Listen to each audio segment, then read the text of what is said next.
In this episode, I'm going to share a story about two different men. Same issue, but wildly different biology. And these are the kinds of stories that can change your life for forever. You probably already know that guesswork is not a strategy. The same goes for your biology. The data is there, but the question is, are you willing to look? Welcome back to Biology of a CEO. I am Jennifer, and this is not a wellness podcast. It's kind of a leadership mission. We're building a new generation of CEOs who lead from the front. They're mentally sharp, physically resilient, and built to last. Because you're not just the leader of a company. You're the whole engine behind it. And when it's time for you to do something different, whether it's retire, focus on your family, hobbies, probably chase another business idea, you're going to want to have a lot of hours left on that engine. So here's the truth that most people don't know. Your DNA isn't a death sentence. It's a dashboard. It's here to inform you. See, inside your genome are signals, predictors for stress response, recovery, cognitive load, and even how your body handles inflammation. It's not future tech, it's now. And it's one of the biggest performance advantages you will ever have. So I've heard a lot of people say that they don't want to know what's under the hood in case it's bad.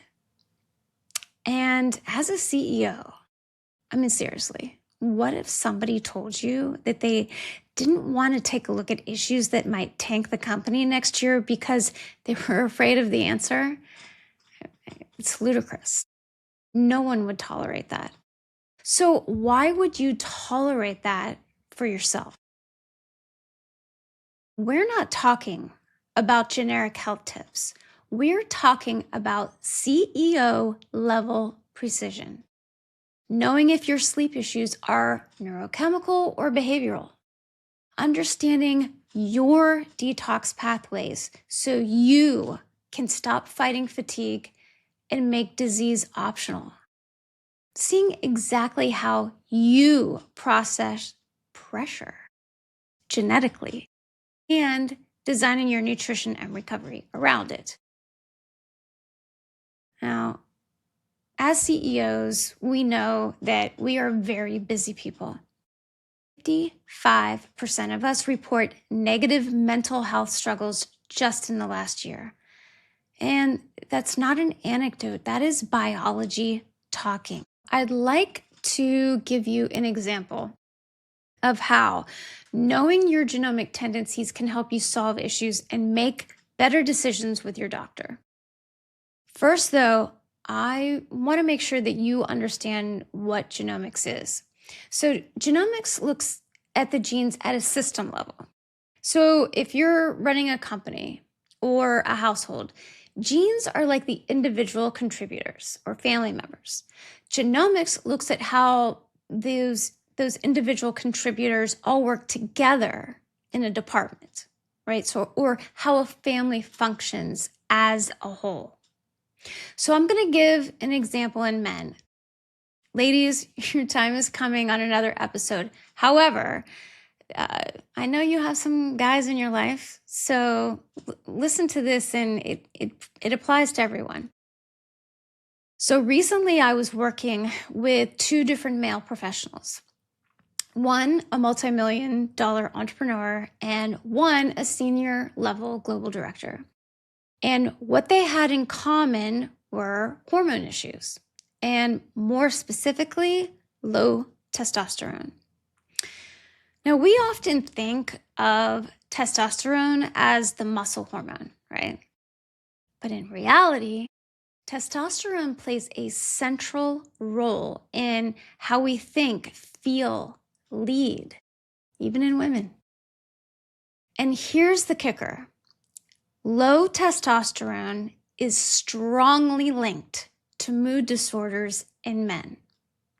Clinical studies show that when testosterone drops, men become more prone to depression, irritability, and even faster decision fatigue. And that's all we do is make decisions. So it's not just low energy, it's a low drive to solve, to lead, to win. In fact, a large review from JAMA Psychiatry found that testosterone therapy significantly reduced depressive symptoms in men with low T. And that's not an opinion, that is published science. We know that most men naturally decrease production of testosterone over time. It's about 1% decrease per year after age 30 to 40. But these men, they were at the levels of someone who was like 80 plus years old. One of them went on antidepressants and felt a little better, but they were definitely still struggling. Now, fast forward a little bit later that they learned that they had testicular cancer and had it successfully treated, no problem. Afterwards, went on TRT, testosterone replacement therapy. So we were looking at what is it in his genomic systems that made testicular cancer more likely. And his hormone profile revealed that his system creates both high levels of estrogen and testosterone. So what we know from the literature is this profile of codominance. It comes with some potentially very serious challenges because of the high estrogen levels. If estrogen is not cleared properly, it can lead to estrogen toxicity, even in men. And estrogen toxicity is often a precursor to hormonal cancers. And sure enough, he had some work to do on his clearance pathways. So this was important to understand because his body is going to process that testosterone that he gets from TRT the same way that it would have if his body was making it, meaning that it's going to continue to convert a significant amount to estrogen. So for that, then we have to employ strategies to make the estrogen less toxic. We have to optimize clearance. We test often to keep estradiol in range that is very specific to males. So the other great news is that with the TRT, his mood improved significantly.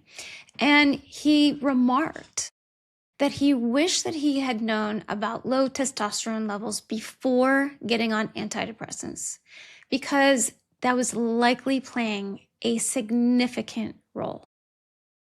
Men, think of your testes as a biological command center. They respond to incredibly precise hormone signaling to function correctly.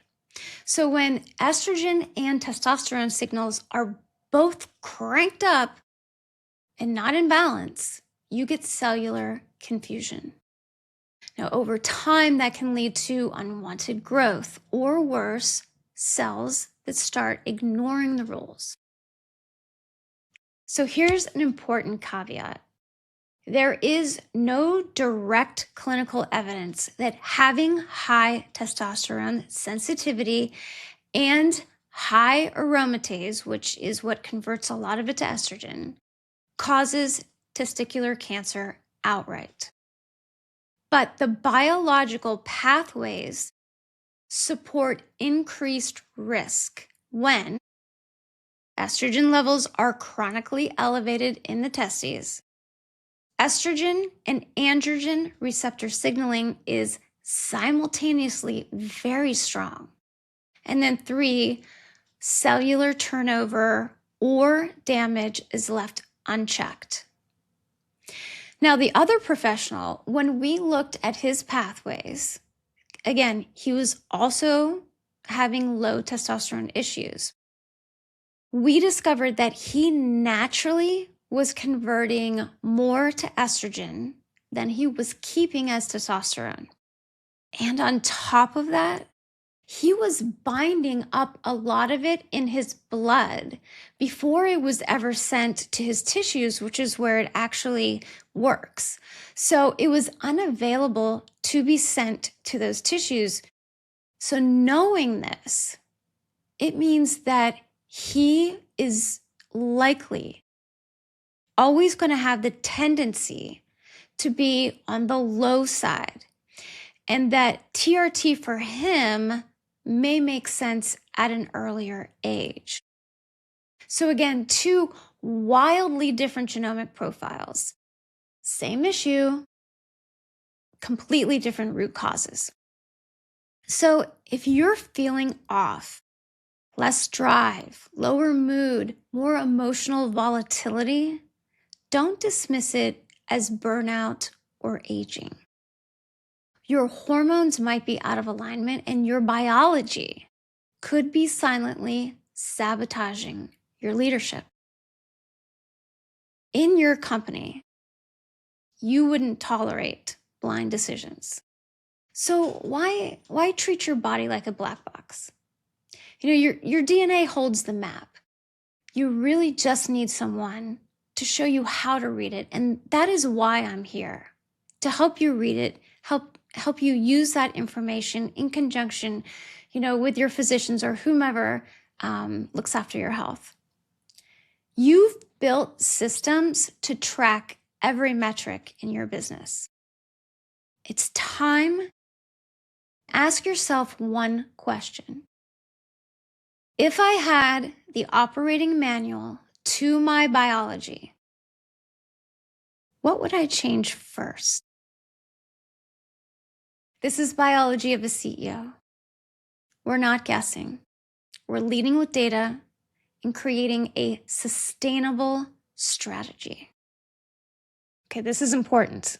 I'm a biologist, not a medical doctor. My role is to teach you how your body works and how to align with your biology, not to diagnose or prescribe. If you're dealing with a medical issue, see your physician and use this information as an intelligent second lens, not as a replacement for medical care.